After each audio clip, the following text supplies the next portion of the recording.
ආයිබෝවන් යාළුවනේ.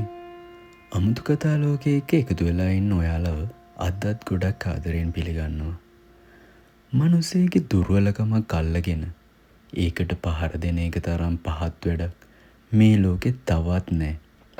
සල්ලි, බලය ඔළුවට ගහපු මිනිස්සු Tamanගේ වෛරය පිරිමහ ගන්න කිසිම වරදක් නැති අහිංසක ජීවිත බිල්ලට දෙන්න දෙපාරක් හිතන්නේ නැහැ.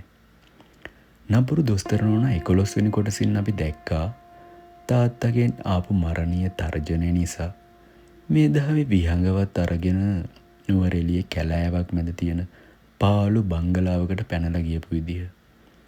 ඒ පාළු බංගලාව ඇතුලේ ගිනි මැලේ ඉස්සරහා මේ දහවේ Tamanගේ හිතේ විහංග වෙනුවෙන් තියෙන ආදරේ, බය වචන වලට පෙරළුවා. හැබැයි ඒ දෙන්න නොහිතපු විදිහට මේ දහවිගේ තාත්තයි ෂෙනාලුයි එකතු වෙලා ලොකුම ගුල ඇටෙව්වා. පාන්දර 6ට විහංගගේ ෆෝන් එකට කතා කරපු ෂෙනාල් විහංගගේ අම්මගේ ඔක්සිජන් බටේ ගලවනවා කියලා තර්ජනය කළා. ෂෙනාල්ගේ කෝල් එකෙන් පස්සේ විහංග මොනව කරයිද? අම්මව බේරගන්න විහංග මේ දහවිවත් දාලා මරණයට යාවිද? ඔයාගේ වැඩ ඔක්කොම පොඩ්ඩකට පැත්තකින් තියලා මේ කතාව හිතින් මවා ගන්න. එහෙනම් අපි අද කතාවට යමු. ෆෝන් එක බිමට වැටෙන සද්දෙට බ්ලැන්කට් එකත් පොරවගෙන නිදාගෙන හිටපු මේ දාවි එක පාරටම ගැස්සිලා ඇහැරුණා. විහංග බිම දන ගහගෙන පිස්සුවෙන් වගේ ඔළුව අත් දෙකෙන් බදාගෙන හිටියා. විහංගගේ මුළු ඇඟම වෙවුලනවා. විහංග මොකද උනේ? කවුද කෝල් කළේ? විහංග කඳුළු පිරුණු ඇස් වලින් මේ දහවි දිහා බැලුවා. එයාට වචන පිට කරගන්න බැරුව ගොත ගැහුණා. ෂෙනාල්, එයා මගේ අම්මා ගාව ඉන්නේ මැඩම්. එයා කියනවා අම්මගේ ඔක්සිජන් බටේ ගලවනවා කියලා.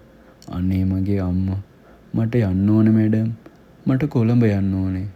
විහංග පිස්සුවෙන් වගේ නැගිටලා දොර පැත්තට දිව්වා. මේ දහවිගේ ඇඟිල්ලේ රත් වුණා. තමන්ගේ තාත්තයි ෂෙනාලුයි මේ තරම් පහත් තත්වයකට වැටේ කියලා මේ දහවි කවදාවත් හිතුවේ නැහැ.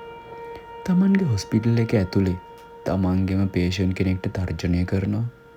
මේ දහවිගේ ඒ අහංකාර යකඩ ගතිගුණ ආයෙමත් එළියට ආවා. එයා ඉක්මනින්ම ගිහින් විහංගගේ අතින් අල්ලලා නැවැත්තුවා. ස්ටොප් විහංග, තමුසෙ තනියම කොහෙවත් යන්නේ නැහැ. තමුසෙ හිතුවද මම බය වෙලා හැංගිලා ඉඳී කියලා?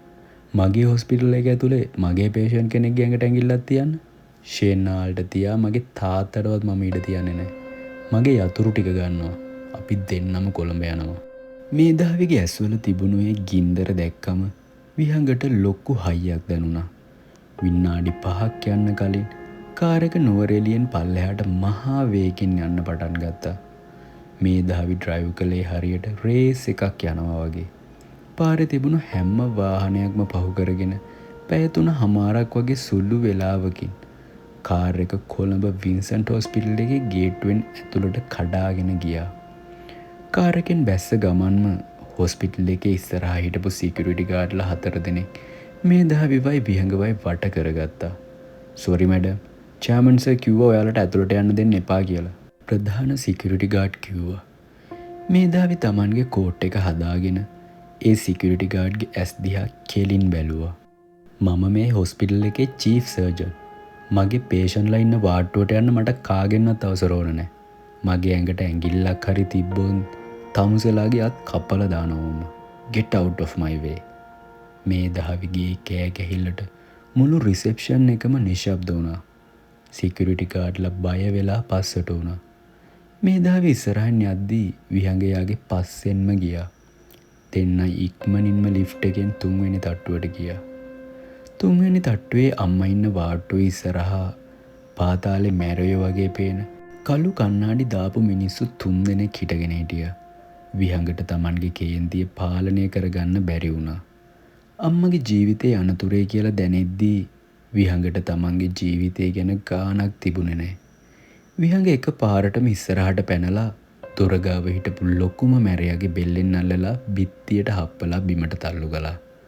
අනිත් දෙන්න විහංගගේ ඇඟට පනින්න හදද්දිම අත්ත තියනවා බලන්න එයාගේ ඇඟට.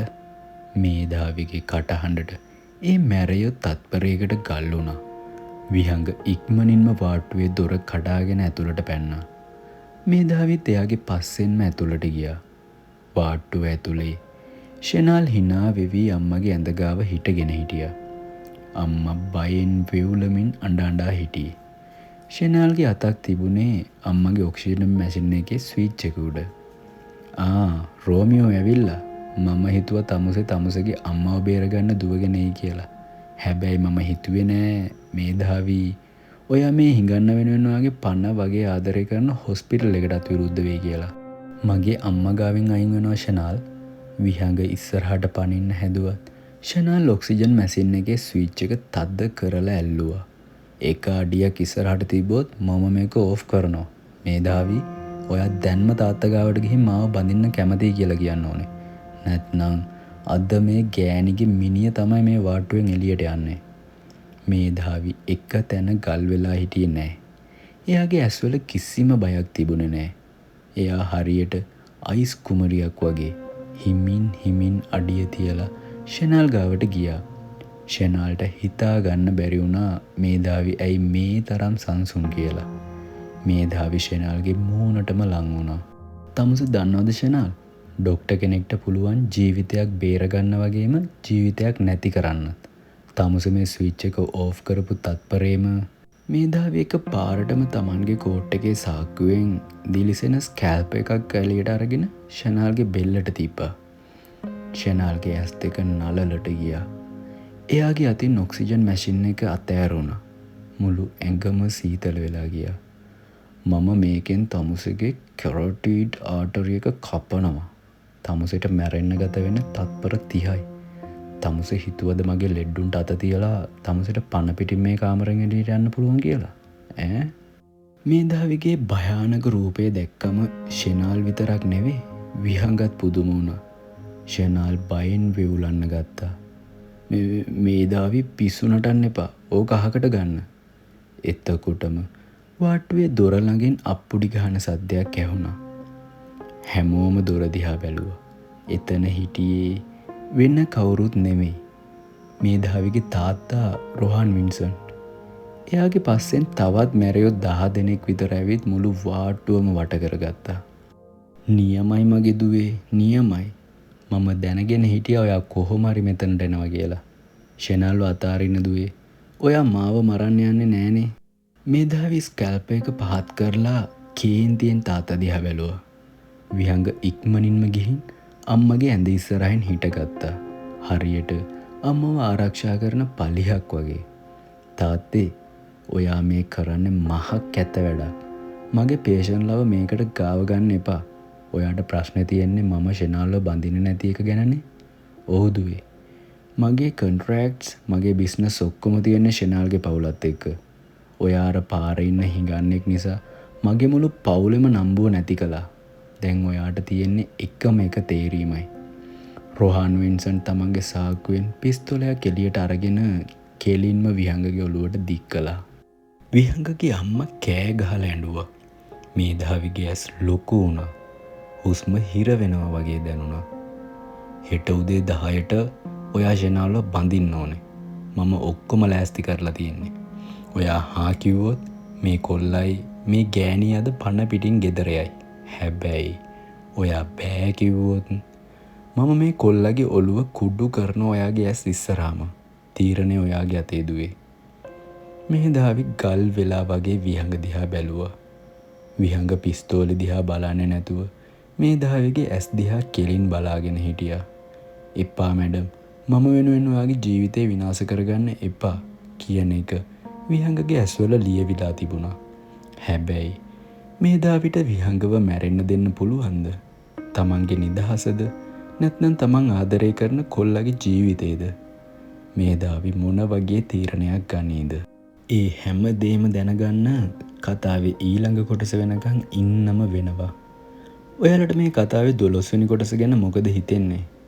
මේධාවි තමන්ගේ ආදරය වෙනුවෙන් ෂෙනාල්ව බඳින්න කැමති වෙයිද? විහංගට තමන්ගේ ජීවිතේ බේරගන්න පුළුවන් වෙයිද? ඔයාගේ අදහස පහලින් කමෙන්ට් කරන්න. මේ කතාව දිගටම අහන්න ආස නම් දැන්ම අමුතු කතා ලෝකේ සබ්ස්ක්‍රයිබ් කරලා බෙල් අයිකන් එකත් ක්ලික් කරලා තියාගන්න. ඉක්මනින්ම 13 වෙනි කොටසින් හමු වෙමු. පරිස්සමෙන් ඉන්න. බුදු සරණයි.